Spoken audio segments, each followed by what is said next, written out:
Hello everyone, welcome to another episode. As you can see, something weird happened. I went through the portal after the rail cart went through with the lava. As you can see, it arrived safely. Obviously no rail there. One thing it does, it puts you below it if there's a rail cart there, and obviously there was.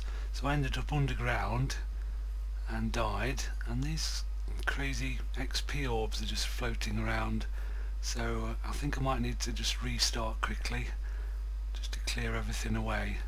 So I'll be right back in a few moments. Okay, I'm back. Cleared up the mess and the craziness, got all my stuff back which was buried underground. So yeah, very weird things happen with the portals, especially when you've not set up both ends.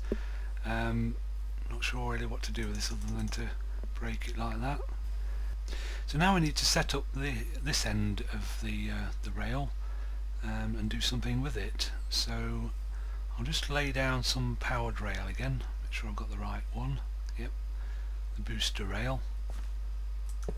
So I've set up the portal beforehand. I know if you're not familiar with Mistcraft, you basically can set where it actually puts you based on when you actually create books to set up the portal.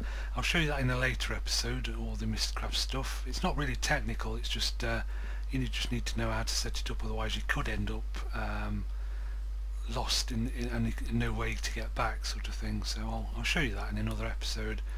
So let's just lay down some track here. I'll put quite a few down actually. There we go, and I'll definitely need to power that. Yeah, that seems to have got it all. So there's some powered rail, so as soon as it comes through it will hit that powered rail and should propel it along here, and that way humans can come through without spawning at the same place and causing chaos. So that will come along here. So then we need to do the opposite, we want to unload it. The way you do that is slightly different. You don't do it from the top of the cart, you do it from the bottom of the cart. So for that we need a unloader or a liquid unloader. Just search for one of those. As again, there's quite a few. There's item unloader, advanced item unloader, and liquid unloader. The energy unloader can transfer power. So what I could do with I won't do it today, but say if I had a load of power in there, I could hook up the appropriate cart and send power through the portal and transfer power that way, so I can collect the solar power and send it to the nether, so which is quite useful. But today we just want to do just a regular unloader or liquid unloader, like so.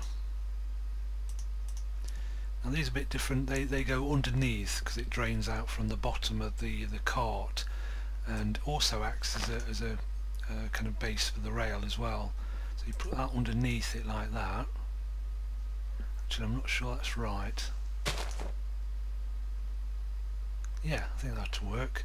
I'll leave that open because again it's got a little gauge on the side and we are going to need to pump stuff out. Just open up all sides. So as soon as it hits that, let me just grab that bit of... So I'm going to use one of these boarding rails again, just place one down there. Now because I'm doing this just one way for now, just to make it nice and simple and easy to do, I'm going to have it just like hold here, unload, and then roll along the track a little while to make room for any other carts that are coming through. So I'm going to need the crowbar again. Hopefully I've got that back. You see the arrows pointing towards the portal, so it needs to point the other way. So it'll hold there, unload and push along that way. So I do need that one actually filled in.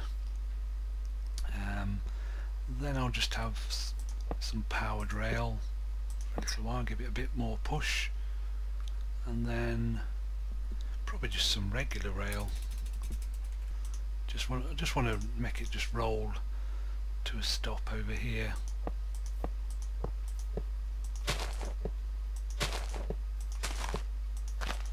That should be plenty. And I'll just put a block here.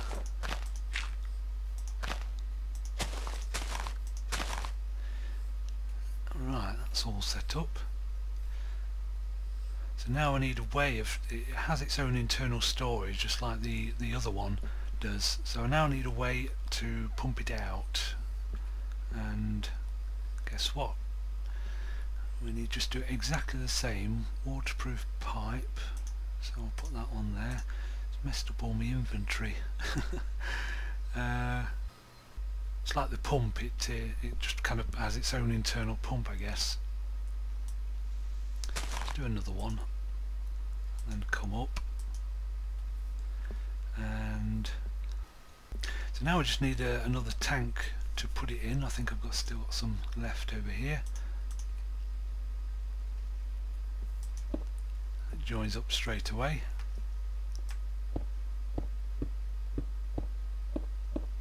A really big one.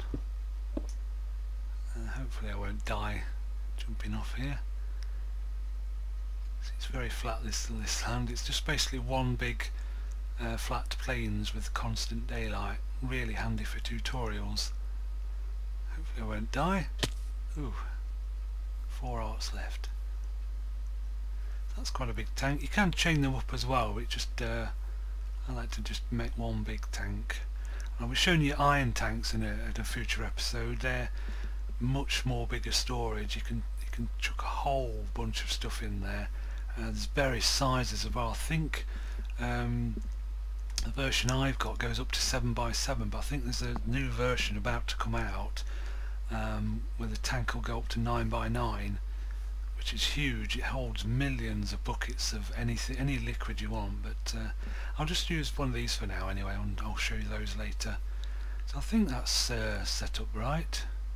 Remember, this is just doing a one-way setup, so it'll come from the nether full of lava, speed along here. It'll stop just here because there's no redstone signal to carry it on. In fact, that will hold it.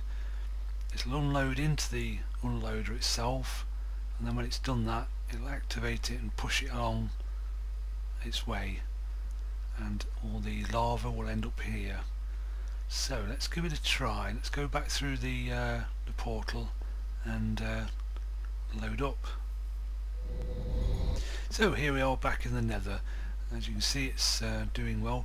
One thing to note is when you're in the nether, the overworld and all the other dimensions kind of go on pause, and likewise when you go back, the nether goes on the pause, so all this machinery just stops working. I'll show you possibly in the next episode something called a world anchor, which will fix all that and make things work properly. So let's place down one of these. I maybe should have done it a bit closer. There we go. It's a bit of lag at the moment. Like I say, it's just that spot there. It just tends to lag out a bit. So that's filling up nicely. Yeah, I think I've got it set right now with those two on there. And what that will do is it just simply hold it there until the cart itself is full. So even though this is empty, it's getting new stuff coming in, and it's just going straight through it into the cart. As soon as it's filled up, it'll be sent on its way. And of course, one thing to note, of course, is the overworld isn't currently running, so when I go through it, it'll be right on that same spot. So I'm not sure whether it's going to kill me or not. Again. But I'll show you. I'll probably actually do the world anchor before at the end of this episode. Oops, there he goes. So now he's in the overworld, or at least the other age, the tutorial age, and he's sat on this spot on the track directly outside that rail. So we're going to spawn just right next to him. Hopefully it won't kill me. Let's have a go. And there we go. We didn't die. And as you can see, is unloading the lava. It's going into there and storing it for a few seconds and then pumping it over to the tank.